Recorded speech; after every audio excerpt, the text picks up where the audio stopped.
फवाद चौधरी साहब, जी फवाद चौधरी साहब, somehow or the other Pakistan Peoples Party की लीडरशिप कन्विंस है कि वो एक करप्शन का भी नैरेटिव पीटीआई के खड़ा कर सकते हैं। अब तक अगर उनको कामयाबी नहीं भी हुई और मीडिया इसको बाय नहीं भी कर रहा, उनको लग रहा है कि शायद ये नैरेटिव सेल होगा। आपने बाय कर रहा है, मीडिया बिल्कुल बाय कर रहा है।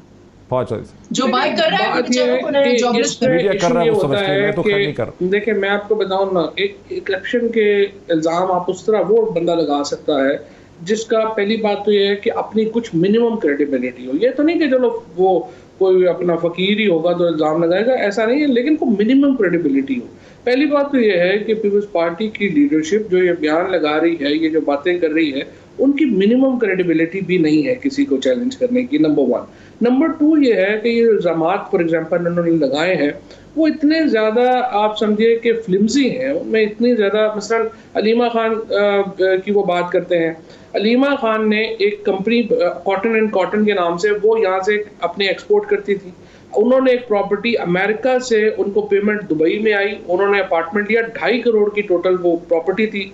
वो उन्होंने कहा कि चूंकि अमेरिका में था और दुबई से, तो पाकिस्तान में ना कमाया ना कुछ, तो यहाँ पे उन्होंने टैक्स उसको डिक्लेयर नहीं करना। बाद में उन्होंने लॉ में उन्होंने कहा कि सुप्रीम कोर्ट ने कहा नहीं आपको डिक्लेयर करना चाहिए था, उन्होंने उसको डिक्लेयर कर दिया और साथ जुर्माना था वो जुर्माना दे दिया।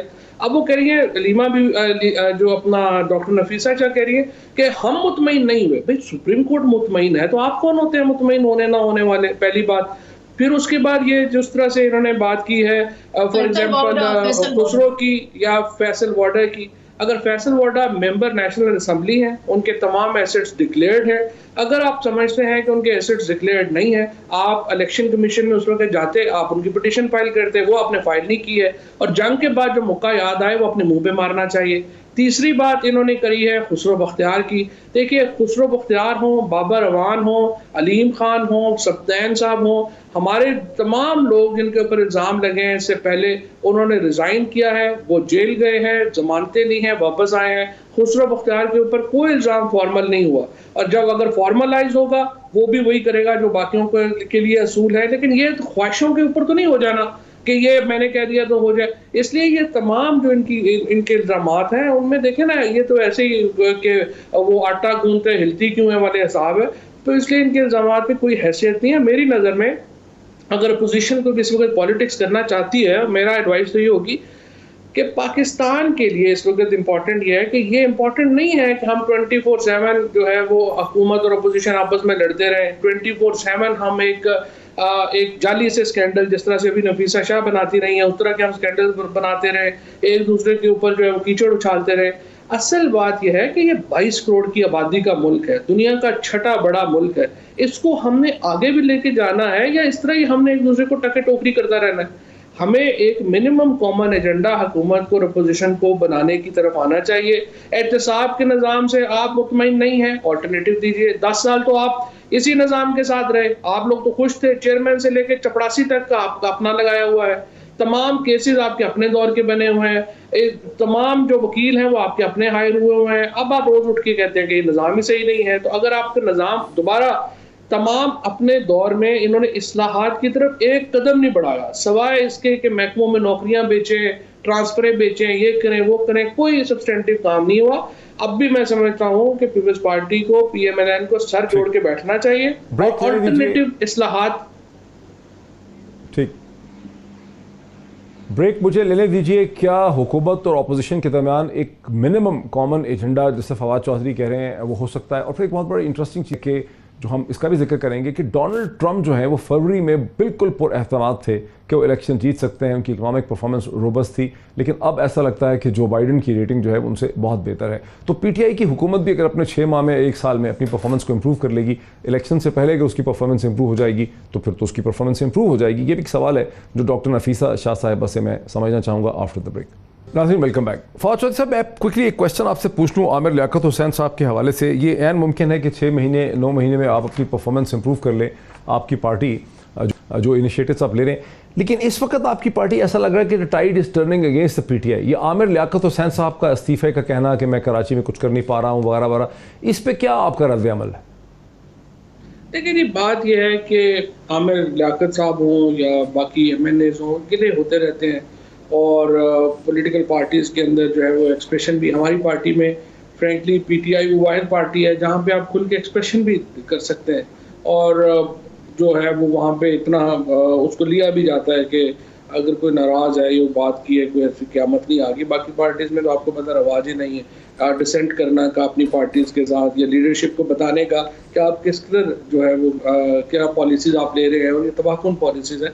पीटीआई में तो कोई भी बंदा सामने खड़ा भी हो सकता है, बात भी कर सकता है। कैबिनेट में जिस तरह की गुफ्तगू होती है, खुली डुली होती है, और उसके बाद पार्टीज़ में जो बातें होती हैं, ये एक काफ़ी ओपननेस है पीटीआई में, अनलाइक अदर पार्टीज़। लेकिन जो परफॉर्मेंस की बात है, लेकिन कराची से आपको आप सबसे एक तुक्का, यानी एक ऐसा झटका लगा पाकिस्तान की सियासत को जब कराची से आपकी पार्टी सबसे बड़ी सियासी जमात बन गई 2018 के इंतखाबात में। शायद खुद भी आप लोगों ने नहीं सोचा था। अब उसी शहर के अंदर से ये आवाज़ें आ रही हैं ना कि आपकी पार्टी कोई अपने वादे, अपनी कमिटमेंट्स पूरे नहीं कर पा रही, वहाँ आपको स्ट्रक्चरल प्रॉब्लम है, पीपल्स पार्टी के हाथ में है सारा कुछ, वहाँ आपके पास फिर क्या काउंटर स्ट्रेटजी? देखिए ना, प्रॉब्लम क्या हो रहा है, हमारे जो प्रोविंशियल फाइनेंस कमीशन अवार्ड है जो कई चारों सूबों में नहीं हो रहा, हमारे अपने चीफ मिनिस्टर से नहीं कर रहे, तो हम अपना सिंध वालों को किस मुंह से कहेंगे आप पीएफसी करें। प्रॉब्लम ये है कि जो हमारी पार्टी का जो बुनियादी एक बात है, कराची को क्या गिला है? कराची को गिला है कि जो फंड्स का हिस्सा कराची का बनता है वो नहीं जा रहा। परवेज मुशर्रफ साहब के दौर में आखिर में गया, उसके अलावा कराची को कभी उसका हिस्सा ही नहीं मिला। और जो आपकी जो डिस्ट्रीब्यूशन सिस्टम है एनएफसी अवार्ड के ऊपर नहीं, परवेज मुशर्रफ साहब के बाद से नहीं गया। एनएफसी अवार्ड के ऊपर तो पीपल्स पार्टी छलांगे मारती है रोज, प्रोविंशियल फाइनेंस कमीशन अवार्ड करने को तैयार नहीं है। और हमारा ये जो असल जो सुकम हमारा आ रहा है वो ये आ रहा है कि हम पंजाब में और केपी में उस तरह से जो, लेकिन आपने कहा कि पंजाब में भी, केपी में आपकी गवर्नमेंट है, वहां पे भी नहीं हो पा रहा, फिर कोई मसला क्या है? पंजाब और केपी में नहीं हो पा रहा, ये है ना। देखें आप जरा आप सिर्फ इमेजिन करें चीफ मिनिस्टर की पावर क्या है प्रोविंशियल फाइनेंस कमीशन के तौर के ऊपर करने की, कि उस्मान बुज़दार साहब ने आज फैसला किया कि उन्होंने जाके बलूचिस्तान में 75 करोड़ रुपया दे दिया जाके तुर्बत में जो है वो हॉस्पिटल बनाने का। अब आप मुझे बताइए कि क्या और शहबाज शरीफ साहब ने इससे पहले 17,000 अरब रुपया 17,000 रुपये जो थे अपना बिलियन रुपीस शहबाज शरीफ साहब ने 10 सालों में खर्च कर दिए। मुराद अली शाह और ये कायम अली शाह 12,000 अरब रुपया खर्च कर चुके हैं इस दिन में। ये जिस तरीके से चीफ मिनिस्टर्स पैसे खर्च कर रहे हैं, ये तो कभी मुगल बादशाहों ने भी नहीं सोचा होगा कि हम इस तरह से पैसे खर्च कर सकते हैं। फवाद चौधरी साहब, नफीसा ने आपकी हुकूमत की परफॉर्मेंस की दुखती रग पे हाथ रख दिया है। जो कुछ भी किया सरवर साहब ने, एविएशन मिनिस्टर ने, वो एक बहुत बड़ा स्ट्रेटेजिक कम्युनिकेशन का ब्लंडर था। कुछ कहना उनको किसी और तरह से चाहिए था, अल्फाज उन्होंने जब फेक लाइसेंस के यूज़ किए। और अब जो सिविल एविएशन ने ख़त लिखा है ओमान को, जैसा कि वो कह रही हैं, जो डॉन अखबार की मेन मैं समझता हूँ हेडलाइन भी थी, वो तो बेसिकली तौर पर अब आप जो है उसमें से निकलना चाह रहे हैं, उस मुसीबत में से जो आपने खुद पैदा की है। ये तो स्ट्रेटेजिक ब्लंडर किया, स्ट्रेटेजिक कम्युनिकेशन का ब्लंडर किया हुकूमत ने, और इससे आपने पीआईए को और एविएशन को पाकिस्तान में तबाह बर्बाद कर दिया, उसकी ब्रांड पावर को। देखिए ये सवाल तो बुनियादी तौर के ऊपर गुलाम ज़फ़र खान साहब से आपसे पूछें, क्योंकि वो फैक्ट्स के ऊपर जो है उनको कमांड होगी, वो बता पाएंगे कि क्या मामला है क्या नहीं है। जो जहाँ तक मामला है इस बात का कि पायलट्स का जो मामला है, बड़ी सीधी बात है। इस पीआईए हो, सिविल एविएशन हो, पीटीवी हो, एपीपी हो, इसको तबाह करने में जो सबसे बड़ा रोल है वो नफीसा शाह साहिबा के जो अंकल्स हैं, जैसे खुर्शीद शाह साहब हों और बाकी हजरात हों, उनका बहुत बड़ा रोल है। जिस तरीके से इन्होंने भर्तियां की, स्पेशली जिस तरीके से आके खुर्शीद शाह कमेटी बनाई गई और उन्होंने 1997 से लोगों को रेगुलराइज किया, उसके नतीजे में पाकिस्तान में एक इदारा नहीं दर्जनों इदारे बैठ के, जिसमें पीआईए शामिल है, जिसमें स्टील मिल शामिल है, जिसमें पीटीवी शामिल है, एपीपी शामिल है, पीआईडी शामिल है, और एक लंबी कतार है उन इदारों की जिनका बेड़ा जो है इन्होंने गर्क किया अनफॉर्चुनेटली। जहाँ तक इस पर्टिकुलर इशू का ताल्लुक है कि ये क्या हुआ, जो सिविल एविएशन अथॉरिटी ने जो प्रेजेंटेशन दी उसमें वो कहते हैं कि कम से कम 37 पायलट्स ऐसे हैं जो जिनके पेपर्स जो जब हो रहे थे तो वो हमारे लॉग बुक के मुताबिक वो एक्चुअली उस वक्त फ्लाइट कर रहे थे। इसी तरीके से जो लोग वहाँ पर मौजूद थे उनकी जगह के ऊपर कई और लोगों ने जो है वो पेपर दिए और वो इस तरह से पास हुए। और अगर सिविल एविएशन अथॉरिटी रिकॉर्ड से जो चीज़ें साबित कर रही है अगर वो दुरुस्त है तो मुझे बताइए कि ये कहना कि फ्रॉड से पर्दा उठाना बहुत बड़ा जुल्म है, तो उस मेंटालिटी को हम क्या कहें?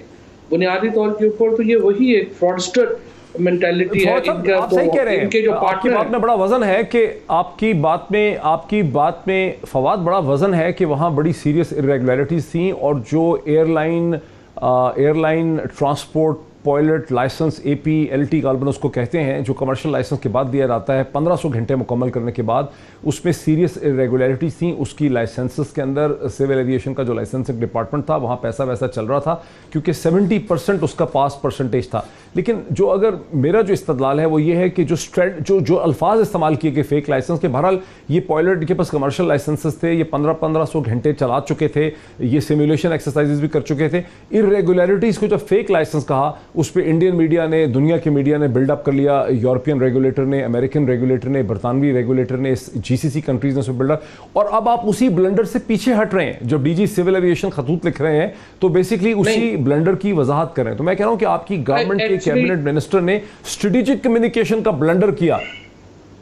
नहीं, ये जो आपकी बात है मीडिया में जो एक्सप्लेनेशन है, ये यकीनी तौर के ऊपर मेरे ख्याल बेहतर भी हो सकती थी, और इसमें जो अल्फाज का चुनाव है वो मुख्तलिफ भी हो सकता था, लेकिन इससे हकायक नहीं बदल जाते। हकायक ये हैं कि जिस तरीके से इन इदारों को तबाह बर्बाद किया गया, ज़रूरत है कि हम उन इदारों को वापस अपने पाँव के ऊपर खड़ा करें और उनकी क्रेडिबिलिटी बहाल करें।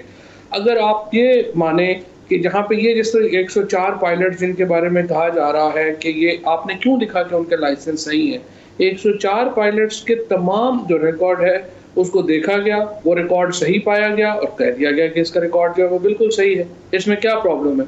जिन बाकी 232 के करीब पायलट्स हैं या 237 जिनके बारे में पता चला कि उनका रिकॉर्ड सही नहीं है, उनको ग्राउंड कर दिया गया। जो 450 पायलट हैं जिनका लाइसेंस बिल्कुल सही है। नफीसा, बात यह है कि पहली बात तो कुछ मैं फैक्ट्स जो है वो करेक्ट कर दूं। पहली बात तो है कि ये जो इंक्वायरी है ये 2010 और 2018 के दरमियान, यानी 8 सालों के दौरान जो पर्चे हुए हैं, जो एग्ज़ाम्स हुए हैं, ये उनके बारे में है। सो लिहाजा जो तमाम पायलट्स हैं या पीपल्स पार्टी के दौर में आए या जो है वो इनके दौर में आए, PMLN के दौर में आए। PMLN के दौर में ज़्यादा हैं क्योंकि 5 साल पूरे जो है वो उनके हैं, लेकिन पीपल्स पार्टी के दौर के भी जो है वो सारे हैं। दूसरा देखिए, ये एक बात बड़ी अजीबोगरीब है कि अगर आप पकड़े जाएं, मुल्क का साबिक सदर जो है वो पकड़े जाए, उनके अकाउंट्स पकड़े जाए, तो आप इसको इसलिए ना बयान करें कि बाहर बदनामी होगी। मुल्क का वज़ीर-ए-आज़म का नाम पैनामा में आ जाए, पैनामा इसलिए ना चलाया जाए कि मुल्क के वज़ीर-ए-आज़म की बदनामी होगी। फलाना बड़ा बंदा पकड़ा जाए, उसको इसलिए ना किया जाए कि बदनामी होगी। फलाना माफिया पकड़ा जाए, इसलिए उसके खिलाफ कार्रवाई नहीं होगी, मुल्क की बदनामी होगी।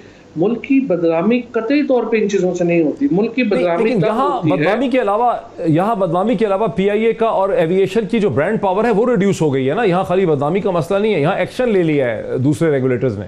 देखिए, इसको ये तो देखने की तरीका, ये तो देखने का तरीका ये है कि अगर आप ये देखें, देखने का तरीका है, अगर आप ये समझें कि मिसाल के तौर के ऊपर अगर आप सच बोलेंगे तो इसका मतलब ये है कि कल आपका इदारा ये सीना ठोक के कह सकता है कि देखिए हमारे यहाँ ये हुआ था, स्कैंडल हुआ था, हमने पकड़ा, हमने तहकीक की, हमने इसको आखिर तक पहुंचाया। दूसरा तरीका वो है जो डॉक्टर नफीसा कह रही हैं कि आपको हर चीज जो है इसको फिक्स करेंगे अब आप के नीचे कर देनी चाहिए। जी दोबारा बोलिएगा। इसको फिक्स करके दिखाएगी आपकी हुकूमत? यही प्रोसेस चल रहा है ना। दो ही तरीके हैं ना, या तो आप फिक्स कर देंगे या अंडर द कारपेट कर देंगे।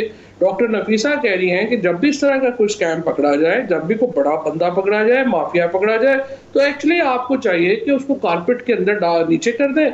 उसकी बिल्कुल तहकीक नहीं होनी चाहिए क्योंकि उसके नतीजे में बड़ी बदनामी होती है। हमारा नुक्ता नज़र मुख्तलिफ है। हम कह रहे हैं कि जब भी इस तरह का स्कैम आएगा आपको उसको एक्सपोज करना है, आपने पकड़ना है, उसको फिक्स करना है। ये तो एक नजर का तरीका है, एक देखने का तरीका है और अप्रोच का है।